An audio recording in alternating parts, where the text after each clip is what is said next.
임피천등님의 시 5월 예찬이라는 시에 이런 노래가 있습니다. 내 나이를 물어 무엇하랴 나는 5월에 있다. 시인은 자신의 나이와는 상관없이 언제나 5월에 머물러 있습니다. 시인에게 5월은 그를 살게 하는 꿈이고 열정입니다. 세월이 흘러도 나는 어떤 형편에 처해 있어도 내 마음과 꿈과 열정은 여전히 5월이다. 세월이 흘러도 이렇게 늘 5월에 머물러 있는 인생처럼 우리의 삶도 늘 젊고 뜨거운 열정으로 살게 되기를 소망합니다. 이런 점에서 제자들에게 성령 강림은 무엇을 의미했을까? 성령의 강림. 오늘 말씀에 예수님의 제자들은 위대한 복음의 증인으로 거듭나고 있습니다. 이날 성령 강림으로 인해 기도의 자리에 모인 제자들의 나이가 어떠하든지 간에 젊은 사람들만 있었겠습니까? 어린 사람들도 있었을 것이고 나이 든 사람들도 있었을 것이지요. 그들이 어떤지 간에 뜨거운 심장으로 이 신현의 역사를 경험하고 땅끝까지 달려갈 비전을 품게 됩니다. 과연 우리는 이 말씀을 통해서 어떤 기대와 소망을 품고 살아야 할까? 먼저 성령 강림 사건이 이 오순절날 이루어지고 있다는 사실이 의미심장합니다. 오순절이라는 걸 직역을 하면 50번째예요. 50번째. 50번째 되는 날. 모든 이스라엘의 절기는 6월절을 기준으로 합니다. 그러니까 6월절을 시작으로 해서 모든 것이 출발이 돼요. 오순절도 마찬가지로 6월절을 기준으로 50일이 지나서 찾아오는 절기입니다. 또 50일, 또 7일이 한 주이지 않아요? 그래서 그 7일이 7번 지난다고 해서 77절. 그리고 한 해의 처음 수확, 처음 열매를 기념한다고 해서 맥추절, 초실절 이렇게 여러 가지 이름으로 불립니다.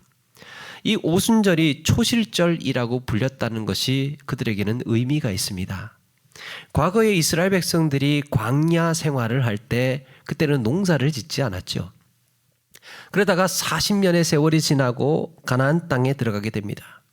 40년 동안 광야에서 하늘에서 내리는 양식만 먹고 살다가 드디어 이제 땅을 파기 시작을 한 거예요. 땅을 일구기 시작을 한 겁니다. 호미질, 갱이질 하면서 씨앗을 뿌리고 그렇게 그들은 열매를 맺습니다.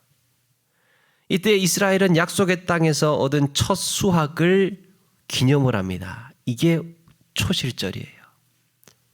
천막 치고 광야에서 떠돌던 시대가 갔다는 거예요. 그들에게 새로운 시대가 열리게 된 겁니다. 따라서 오순절은 그토록 꿈꾸던 땅에 들어가서 첫 수확을 기념하는 것입니다. 여러분, 우리가 살아가는 삶에서 직장 하나만 바뀌어도 굉장히 살아가는 삶의 패턴이 달라집니다. 그렇지 않습니까? 일어나는 시간만 달라져도 달라지고 하여튼 우리 생활에서 이 생활의 모든 일상이 뭔가 조금만 달라져도 살아가는 방식이 달라져요. 그런데 그들은 지금 먹고 사는 방식이 달라졌습니다. 하늘에서 내리던 양식이 이제 땅에서 소산을 얻어서 이루다 보니까 이제는요 타작도 해야 되지요. 이제는 거기에서 뭔가 이 일도 해야 되지, 땅도 파야 되지요. 그러니까 살아가는 일상의 삶이 모두가 달라진 거예요.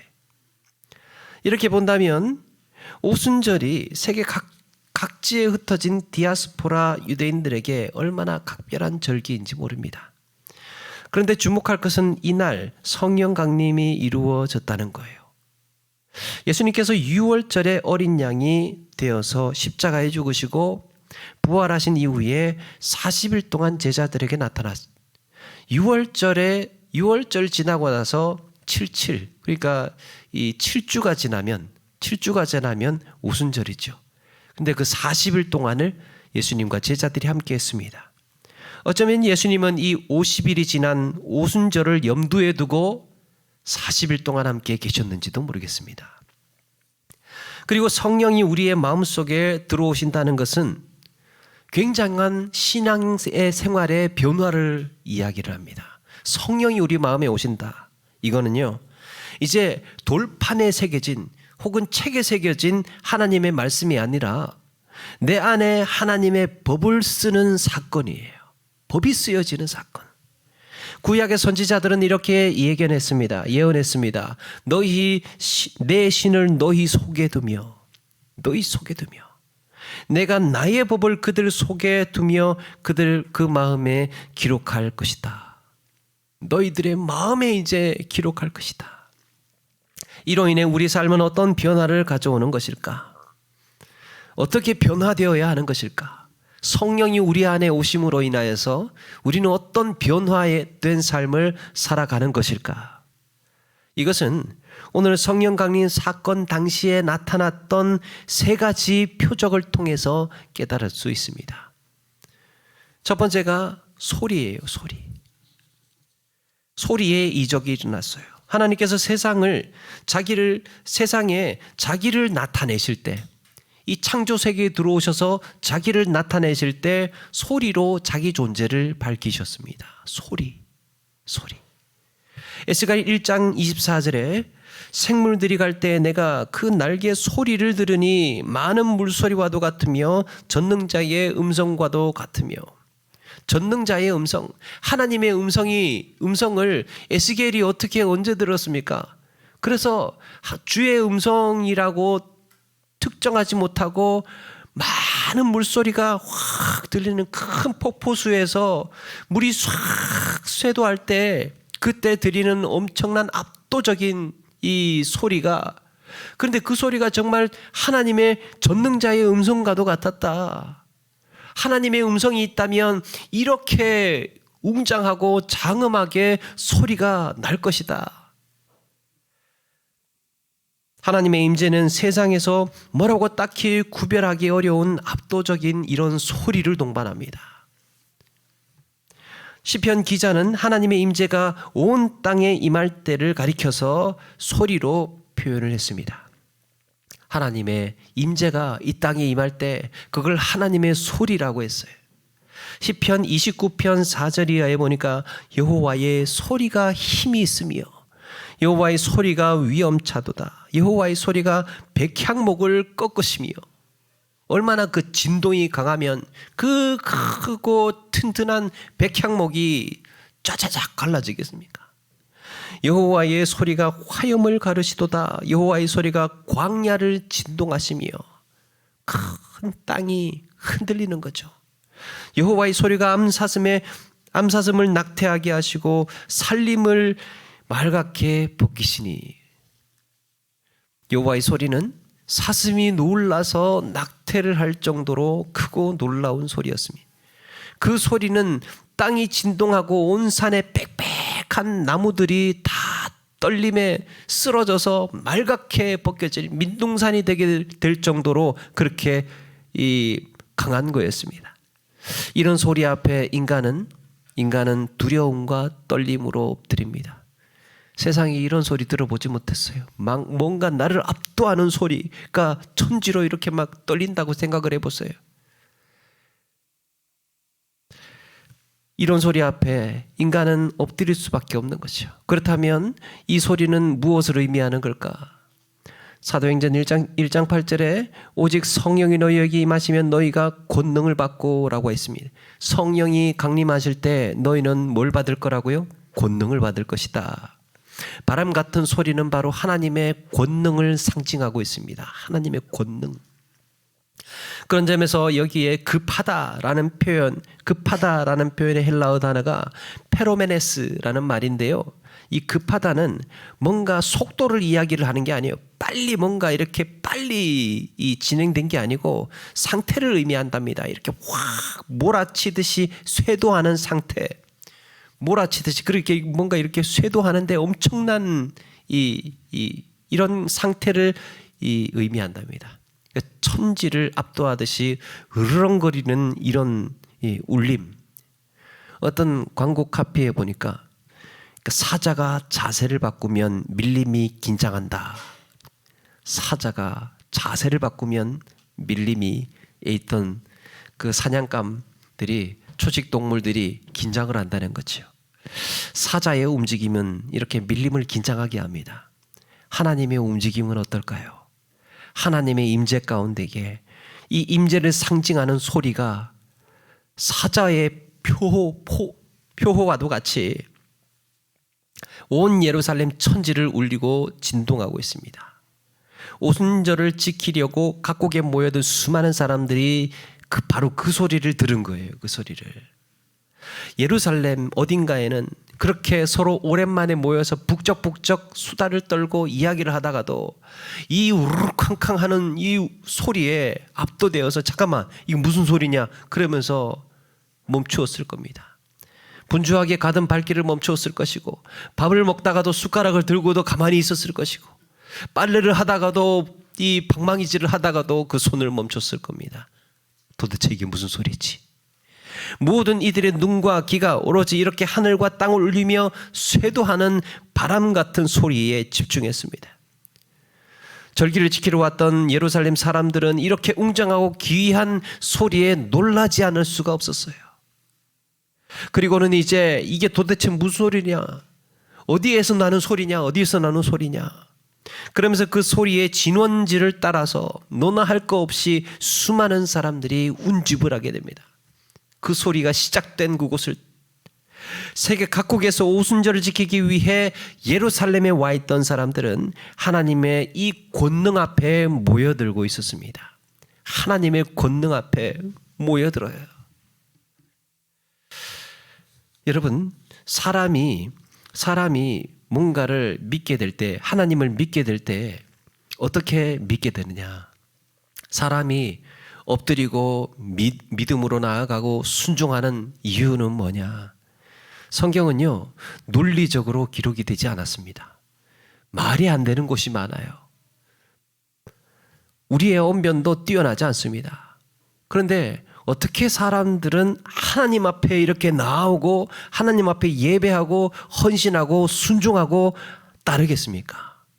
뭐 때문에 그렇습니까? 하나님의 권세와 능력인 줄로 믿습니다.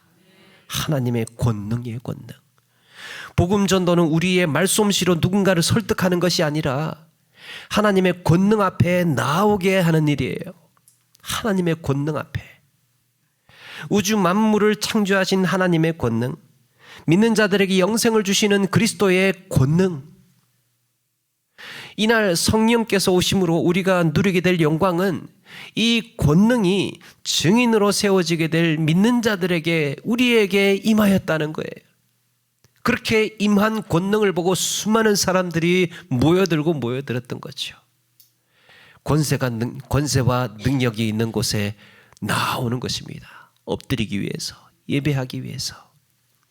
이제 우리의 이 보잘것없는 능력에 의지해서 살지 않고 우리의 삶이 어떻게 달라집니까?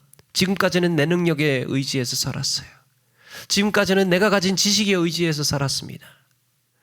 지금까지는 이런 것들에 의지해서 살았는데 이제는 하나님의 권능, 내 삶을 휘감으시는 이 하나님의 권능을 의지해서 사는 것인 줄로 믿습니다. 삶에 의지하는 곳이 달라졌습니다. 그런 권능이 급하고 강한 바람 같은 소리와 같이 믿는 자들의 가슴에 쇄도하고 있었던 거예요. 의지할 곳이 생겼습니다. 내 안에 하나님의 권능. 여러분, 두 번째 하나님의 임재를 암시하는 표적이 있었는데 그 두 번째가 불입니다. 불.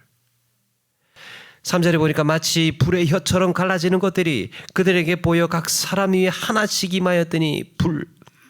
성경에서 하나님의 신현의 역사는 이렇게 불을 통해서 자기 존재를 밝히십니다. 내가 여기 있다. 내가 여기 있다. 라는 것을 우리에게 어떻게 사인을 주시느냐? 불을 통해서.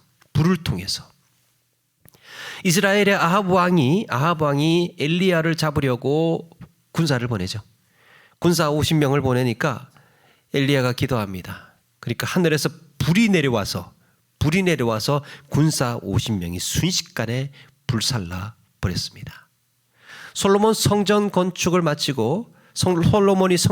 마치고 하나님께 기도했을 때 하늘에서 불이 내려와서 제단에 있는 제물을 불살라서 여호와의 영광이 그 성전에 가득했다라고 했습니다.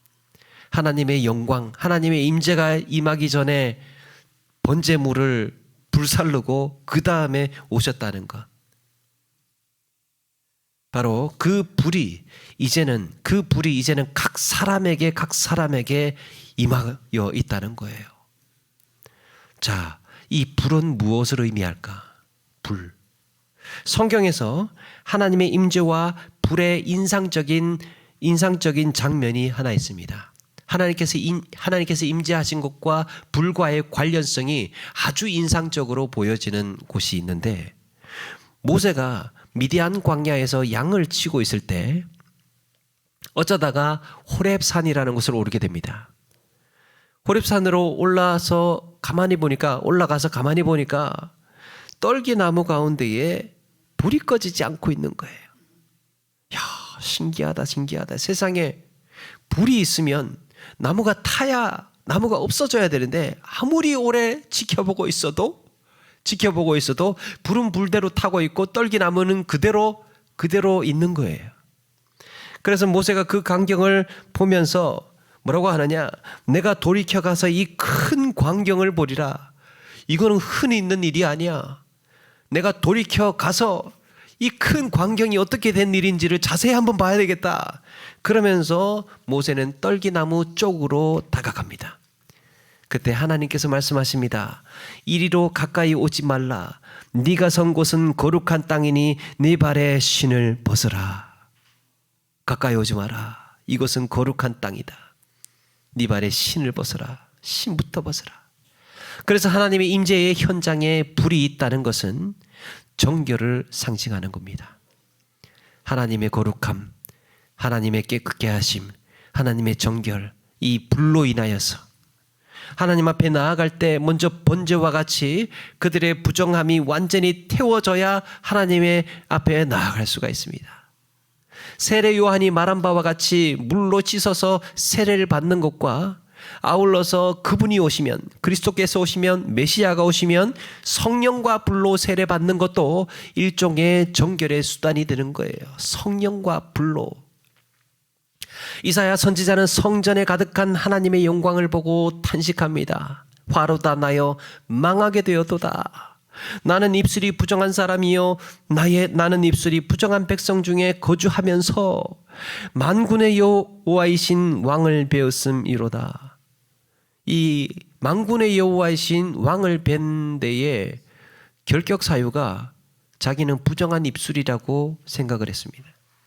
나의 이 부정한 입술 때문에 어떻게 거룩하신 하나님을 볼 수 있을까? 그때 거룩하다 외치는 천사들의 소리를 듣고 무엇을 깨달았느냐? 지금까지 나는 무슨 말을 하면서 살아왔던가? 내 이 입술을 통해서 무슨 말이 쏟아져 나왔던가? 나의 이 부정한 입술로 지금 무슨 말을 할 수 있다는 말인가? 자기가 입을 뗄 수가 없는 거예요. 거룩하신 하나님 앞에 섰을 때 내 이 부정한 입술이라는 것을 깨닫고 나는 하나님 앞에 한마디도 할 수 없구나. 지금까지 살아왔던 자신의 부정한 입술에 탄식을 하면서 큰일 났다. 나는 망했어. 이렇게 탄식하고 있을 때요, 천사 하나가 제단에 핀 불을 가지고 손에 들고, 천사가 제단에 피어 있는 숯불을 손에 들고 이사야에게 다가와서 이사야의 입술에 대고 정결함을 선포합니다. 불을 갖다 대면서, 입에다가 갖다 대면서, 보라, 이것이 내 입에 닿았으니 이 악이 제하여졌고 네 죄가 사하여졌느니라. 불이 입술에 닿았을 때 너의 죄가 사하여졌느니라. 그리고 그때 마침 하늘에서 이런 음성이 들려옵니다. 내가 누구를 보내며 누가 우리를 위하여 갈고, 누가 내 백성에게 나의 말을 전하고 이 긴급한 소식을 전할까? 부정한 입술밖에 없는 세대, 거짓과 탐욕과 교만과 악함으로 말을 쏟아내고 있는 그 세대 속에서 도대체 누구를 보낸단 말이냐? 제단의 숯불이 입술에 닿아서 정결해진 이사야는 그 음성을 듣고 반응합니다. 내가 여기 있나이다. 나를 보내소서. 주님, 제가 가겠습니다. 하나님의 말씀을 전하기 전 이사야는 먼저 그 입술에 정결함을 받았습니다. 이사야의 입술이 불로 정결하게 되었던 것처럼 사랑하는 여러분, 땅끝까지 이르러서 복음의 증인이 되어야 할 우리는, 또 그들은 성령의 불로 그들의 입술이 정결케 된 줄로 믿습니다. 복음 전하는 사람, 증인의 입은요, 정결해야 한다는 거예요. 증인으로서 필요한 조건은 정결한 입이에요. 정결한 입. 두 말을 하지 않고 정직하게 말하고 또 진실을 말하고 거기에 사악함이나 거기에 교만함이나 거기에 이 여러 가지 자기의 이 악함, 욕심 이런 것들이 들어가지 않고 청결해야 된다는 거죠. 그래서 우리 안에 미움과 증오, 교만이나 분노나 속임의 말, 이런 말로 우리가 더러워지지 않도록 애써야 하는 줄로 믿습니다. 여러분, 우리가 이 땅을 살 때에 그냥 단순히 착한 것이 목적이 아니에요. 그냥 여기에 보면 교만하지 말아야 된다, 화내지 말아야 된다, 미워하지 말아야 된다, 증오하지 말아야 된다, 이게 마지막이 아니에요. 이렇게 해서 정결한 입술을 가져야 증인의 삶을 살 수 있는 겁니다. 증인의 입술을 우리는 가졌기 때문에 살아가는 순간마다 우리의 말이 성령 안에서 깨끗해져서, 우리의 입술이 성령 안에 깨끗해져서 저 사람의 말은 믿을만하네, 저 사람의 말은 믿을만해, 저분의 말은 내가 귀담아 들을 필요가 있어, 이런 거 교회 다니는 성도가 들어야 할, 그래 저분은 말은 믿을만해, 신뢰가 있는 거죠. 거짓말하지 않고 진실을 말하고 진정으로 말하고. 그러니까 이런 성도는 우리는 이런 인정을 받아야 할 필요가 있는 겁니다. 세 번째, 하나님의 임재를 가리키는 세 번째 표적은 언어예요. 언어. 4절에 보니까 성령이 말하게 하심을 따라 다른 언어들로 말하기를 시작하니라. 성령께서 각 사람에게 임하자 그들의 입술에서는 각 나라의 언어들이 터져나오기 시작합니다. 11절에도 보니까 우리가 다 우리의 각 언어로 하나님의 큰 일을 말함을 듣는도다. 각각의 언어로. 그러니까 그들은 각 사람의 난곡 방언으로 듣고 있었습니다. 그들이 태어난 곳, 세계 각처에서 태어났겠죠. 그런데 거기에 모인 자들은 지금 성령의 임재 가운데에 각각의 다른 언어들로 말하고 있는 사람들이 갈릴리 사람이라는 것을 알았습니다. 아니, 이 사람들 갈릴리 사람들 아니야? 갈릴리 사람들은 예루살렘 유대인들과 이 지방 사투리가 좀 달랐다 그래요. 그러니까 갈릴리 사람들이 하는 말을 들으면 이 예루살렘에 사는 엘리트들은 저 갈릴리에서 왔구나, 저런, 이렇게 생각을 해요. 그래서 좀 얕보고 막 그런 게 있었던 모양입니다. 그래도 몰려든 사람들이 이렇게 이들이 각 나라의 언어로 말하는 것을 보고 당황할 수밖에 없었습니다. 오늘 말씀에도 가장 많이 등장하는 표현 중 하나가 놀라움이에요. 놀라움. 야, 이거 도대체 어떻게 된 일이냐. 7절 말씀에도 다 놀라, 신기하게 여겨. 8절, 우리 각 사람이 난곡 방언으로 듣게 되는 것이 어찌 됨이냐, 이거 어찌 된 일이냐. 12절에도 다 놀라, 당황하여. 그냥 몰려든 사람들은 놀라움과 당황의 일색이었습니다. 이거 어떻게 된 일인지 도무지 이해가 되지를 않았어요. 여러분, 이렇게 말도 시골태가 풀풀 나는 갈릴리 사람들이 각각의 세계 각국의 언어로 말하고 있다는 이 표적, 이건 무엇을 의미할까? 앞으로 복음이 증거될 곳은 인종을 뛰어넘고 나라와 언어를 극복하고 성령 안에서 새로운 하나됨, 새로운 연합을 의미하고 있었습니다. 원래 하나님께서 이 세상을 온전히 다스려 나가실 때에 창세기 11장 1절에 보니까 원래는 어땠느냐?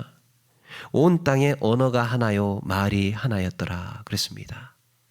서로 말이 다 통하고 그 언어가 원래는 다 하나였대요. 오늘 말씀 9절에도 각 나라와 민족들이 이름이 나열되고 있습니다. 마치 천하 각국에서 모여든 사람들이 그 민족 대표로 모인 것 같이 전 세계가 성령 강림 현장에 모여 있었던 셈이에요. 각 나라의 사람들이 왔으니까. 이것은 창세기 10장에서 소개되는 민족들과 비교해 볼 수 있습니다. 창세기 10장에 노아의 홍수가 끝이 나고 나서 셈과 함과 야벳이라는 그 세 아들을 통해서 민족이 생육하고 번성해 나가게 되지요. 그렇게 해서 창세기 10장은 각 나라와 민족들이 어떻게 시작이 되었고 누구의 후손이고 어떻게 생겨났는지를 하나하나 소개하면서 설명을 합니다. 그런데 무슨 일이 벌어지느냐? 그 다음에 11장에 가서 보니까 인류가 이 하나님의 홍수 심판에 도전을 한 겁니다. 도전을 하면서 바벨탑을 쌓기를 시작합니다. 신의 홍수가 와도 우리는 살아남을 수 있도록 바벨탑을 쌓기 시작을 해요. 바로 그 바벨탑 사건 때문에 서로 언어를 알아듣지 못하여서 인류가 흩어졌습니다. 말을 알아듣지 못하여서. 그런데 지금 이곳에서는 무슨 일이 벌어지고 있습니까? 각국의 사람들이 다시 몰려 있었던 거예요. 다시 몰려들었습니다. 각 나라의 언어들이 한자리에 모여 있습니다. 이것은 모든 나라와 민족과 언어가 그리스도의 복음 안에서 하나로 모이게 될 것을 암시하고 있습니다. 놀라운 이적이 보이고 있는 거예요. 주목할 것은 3절의 불의 혀, 그리고 4절의 다른 언어, 이 언어라는 표현이 혀와 언어, 이거는요 헬라어 성경에서는 같은 단어를 쓰고 있습니다. 글로세이라는 단어, 같은 단어를 쓰고 있어요. 혀가 가지고 있는 의미가 무엇입니까? 언어를 말하죠. 혀와 언어는 이런 연결이 있죠. 그래서 각 사람에게 성령으로 주신 그 언어가 세계 각국의 언어로 각 사람의 입술에서 나오고 있는 겁니다. 성령이 말하게 하심을 따라서 각국의 언어가 한자리에 모여서 터져나오는 말하고 있는 거예요. 마치 불의 혀같이 차고 올라오는 언어들을 주체할 수 없어서 그곳에 각 사람의 입으로 터져나오고 있습니다. 성령이 그렇게 말하고 계셨어요. 말하도록 하셨던 거죠. 예레미야 선지자가 이스라엘의 멸망을 매일같이 선포하니까 사람들이 이 하루 종일 예레미야를 조롱하고 모욕을 합니다. 예레미야가 낙심이 되겠죠. 야, 내가 매일같이 이렇게 이야기를 해도 아무리 떠들어도 사람들은 들어주지를 않아요. 그러니까 예레미야도 마음을 내려놔 버렸어요. 내가 다시는 선포 하나 봐라. 내가 사람들한테 다시는 이야기 하나 봐라. 그래, 나도 입 다물고 조용히 살 거야. 입 다물고 살 거야. 그렇게 철석같이 다짐을 합니다. 그런데 예레미야 어떻습니까? 내가 나의 마음이 불붙는 것 같아서 골수에 사무치니 답답하여 견딜 수 없나이다. 가슴이 뜨거워서 뭔가 솟아오르는 이 말을 내가 전해야 하는 이것이 자기가 답답해서 견딜 수가 없어요. 선포해야 되고 부르짖어야 하고 전해야 했던 거죠. 이날 제자들에게 터져나오던 뜨거운 불의 언어는 스스로 제어되지 않을 정도의 이런 놀라운 성령의 역사였습니다. 사랑하는 여러분, 우리 가슴에 뜨겁게 자리하고 있는 것은 무엇인가? 우리의 가슴에 뜨겁게 자리하고 있는 것, 마치 그날의 성령의 강권적인 역사로 각 나라의 언어로 부르짖었던 것처럼 오늘 우리의 마음을 뜨겁게 하는 것, 우리 마음에 뜨겁게 차올라야 할 것이 무엇인가? 11절에 그들의 입술에서 각 나라의 언어로 말하고 있었던 내용은 하나님의 큰일이었습니다. 하나님의 큰일. 성령의 불이 제자들의 가슴에 꽂히던 날, 그들은 하나님의 큰 일을 말하고 있었습니다. 여러분, 성령 충만의 증거가 무엇일까요? 야, 저 사람은 참 성령 충만한 사람이야. 증거가 무엇일까? 놀라운 이적을 행하는 사람일까? 아니면 초자연적인 힘을 가지고 있는 사람일까? 이런저런 방언을 하고 또 이 은사를 가지고 병을 고치고 귀신을 떠나가게 하고 이런 것이 성령의 충만일까? 여러분, 오늘 성경은 성령의 충만함이 전하지 않고는 견딜 수 없는 열정이라고 말씀하고 있습니다. 전하지 않고는 견딜 수가 없어요. 전해야 되는데, 말해야 하는데, 저분한테 예수 믿게 해야 하는데, 구원받게 해야 하는데 내가 가만히 있을 수가 없는 거예요.